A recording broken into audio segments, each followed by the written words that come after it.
Tom Homan, Donald Trump's newly appointed border czar, reminds Democrats in Congress who exactly they work for: the American people. You guys have got to check this out. The chair's authority, but the chair... Mr. Homan! You work for me. I'm a taxpayer. I'm a taxpayer. You work for me. Is there anything you'd like to respond to what you've heard today? Yeah, I'd like to respond to Acting Chairman Jay Paul and your comment about the Trump administration moving money around for more detention beds. I'd like to remind you, under the Obama administration, we did that most of the years he was president. We moved money around. DHS is called reprogramming. We did that under the Obama administration. I don't remember any hearings on that. And also, I'd like to remind you that under the Obama administration, I mean, you're quick to point out that the cages were built under the Obama administration. I was there. Family detention, we had 100 family beds under the Obama administration. We built 3,000 more. So when there was a surge in FY14 and FY15 on the border, Congress was quick to give all the money we needed to build detention facilities, get transportation contracts. We reprogrammed money out of the majority of the years he was president. That was fine. Under Obama administration, FY12, we removed 409,000 people, half of what was removed last year. There was no hearings on that. So this is about transparency. Let's be factual about it. The time of the gentleman has expired. Since you did address some comments at me, I'll just say that I didn't like it under the Obama administration either. In fact, well, be honest with the American people. You can't point out faults in the Trump administration when it happened under the Obama administration. That's dishonesty. It's pathetic and it's sad. Mr. Homan, I control the time, and I am the chairwoman of the committee. Thank you for respecting that. I didn't like it under the Obama administration, and I'll remind you, Mr. Homan, that you also testified before Congress in support of the Obama's Priorities Enforcement Program before the Senate Judiciary Committee on May 19th, 2016, which had a very different approach. Well, can I respond to that? Can I respond to that? No. Of course not. And Mr. Homan, I want to give you some time, but I do want to ask one quick question, and I want to make one quick statement. I find it very offensive that anybody would compare any federal employee, frankly, to someone who, the Gestapo or running Nazi concentration camps. That is very offensive. I have 15 seconds and I yield it to you. Thank you for saying that. I wish somebody in Democratic leadership would say that out loud. Look, you want to know why there's 50,000 people in detention? You want to know why we have 1 million illegal entries in the United States? You want to know why we have these issues? Because you have failed to secure the border. You have failed to work with this president to close the 3 loopholes we've asked for 2 years to close. So if you want to know why this issue exists, you need to look in the mirror. You have failed American people for not securing the border and closing loopholes. Mr. Homan, please respect the chair and the authority of the chair. The time of the gentleman has expired. I've asked you politely to let me go beyond my time, and you let other people go beyond their time, but not to Tom Homan. He don't get me go beyond his time. Mr. Homan, we have approved an agreement between the Republicans and the Democrats with the ranking member. We increased the time of one witness, one member of Congress who was interrupted by a protest. That is done with the approval of the ranking member. Please respect the chair's authority. I respect the chair's authority, but the chair... Mr. Homan! You work for me. I'm a taxpayer. I'm a taxpayer. You work for me. It's about time we have somebody who actually wants to protect our border and do the right thing. Because like it or not, there is not a single country in the history of the entire world that thrived under an open border policy. And what has been happening the past 4 years under Biden and Kamala, they're letting anyone through our borders. They refuse to close it up. It's no coincidence that every single member of the Border Patrol endorsed Donald Trump for presidency. They want to be able to do their job. They want to close the borders, keep Americans safe. Even if 1% of all the people coming through our border are criminals, it's still not worth the risk. Why would we allow this? In order to have a strong country, we need strong borders. That is step number 1. And it's time people in Congress like this lady get their act together, because the American people are fed up with this nonsense that they allow. Everybody needs to be reminded, entering this country illegally is a crime. There's no prerequisite. You got to commit yet another crime to enforce the law. That's the law you enacted. A young lady over here mentioned 26 deaths in ICE custody. Wrong. That number's 9. And one's too many, but out of the majority of those 9 deaths, which is the lowest of any federal and state facility, most of them died within days of detention. It wasn't ICE's fault. They came in ICE's custody in bad condition. So, and the year before that, majority more heart attacks. I don't know how heart attacks happen across this country every day. I don't know how you prevent that. So 9, not 26. And finally, I'll say this, sir. Your comment about me wanting to assault a lawmaker. Let me explain myself to that. probably not the right thing to say, but I was angry. Let me tell you why you're angry, because you or no one else in this room has seen what I've seen in my 34 years. You didn't stand in the back of a tractor trailer shot my 19 dead aliens that suffocated to death because the smuggler didn't care, including a 5-year-old boy. What do you think his last 30 minutes were like? I was there. I seen it, I smelled it, I saw it, and I had a 5-year-old boy at the time, and it changed me for the rest of my life. I've seen people who couldn't pay their smuggling fees get stabbed in the face 22 times. 31% of women are being raped crossing this border. Children are dying. Cartels are getting rich. Why am I angry? Because you haven't done anything to fix it. Nothing. We've been up here for 2 years trying to close the 3 loopholes that Collins said needs to be closed. And you haven't taken one action. But if there's a policy or initiative that's going to cause an illegal alien to be arrested or be detained or be removed, we're going to have a hearing within days.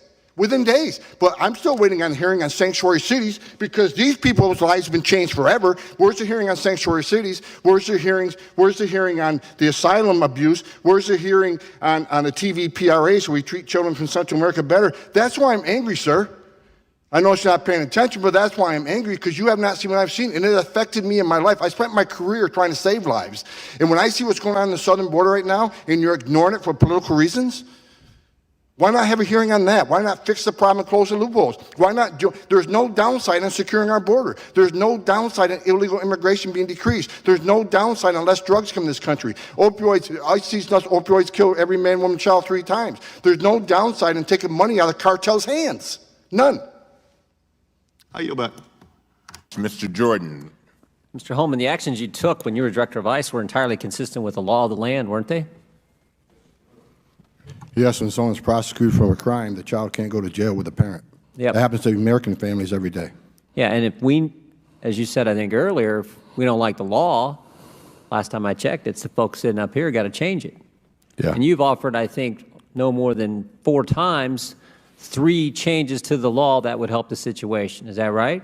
Yes, sir. Maybe make it a 5th time. Can you say it a 5th time for this group? Just, because, again, we're the ones that have to change the law. So give us that recommendation a 5th time, the 3 things that we got to do. If we would close the loopholes in the TVPRA, where children in Central America are treated the same as children in Mexico, if we would change the Flores settlement agreement so we can actually detain families in family setting long enough to see a judge and plead their case, if we can change the rules of asylum so it makes more sense so 90% of the people don't pass the first interview and a lot fewer pass in front of a judge, those 3 things would make a big difference on the border and decrease the illegal entry. Because those 3 things go to the heart of the matter. They go to the incentive. Is that right? They go to incentive along with the other things, such as talking about abolishing ICE, having no detention, free education, free medical care, citizenship for those who are here illegally. When you keep offering incentives for people to come, sanctuary cities, come to this country, you'll be protected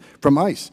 As long as you keep having this language, more people who are vulnerable people are going to keep trying to come. Those kind of statements made by Democrats in the United States Congress or in positions of influence in this country, they have an impact, don't they?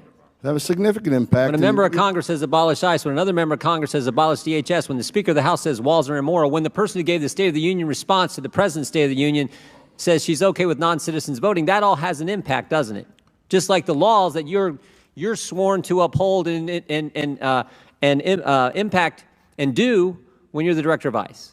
It has a significant impact, and if this would have been fixed years ago, we probably wouldn't have seen zero tolerance. We wouldn't see the conditions on the border today. But because the laws haven't been changed, because of the statements that have been made, there was a crisis. There is a crisis on the border. And that just didn't happen yesterday. Right, you think about this. There was a crisis. The administration asks for help. Democrats say it's contrived, it's manufactured, it's fake, it's not real. Then when the crisis, the real crisis, gets actually worse, the Democrats blame the administration for the very crisis they helped create by the things they said and the fact it won't change the law. But somehow it's your problem. Somehow it's the president's problem. And we have Ms. Costello, who went down there, her team went down there and looked this all over as the Inspector General. Said there's some concerns that she has, and the cause of the concerns they're trying to ascertain. Now, she also said agents are doing, I think your statement was, agents are doing their level best. Is that right, Ms. Costello? That's the experience of our inspectors.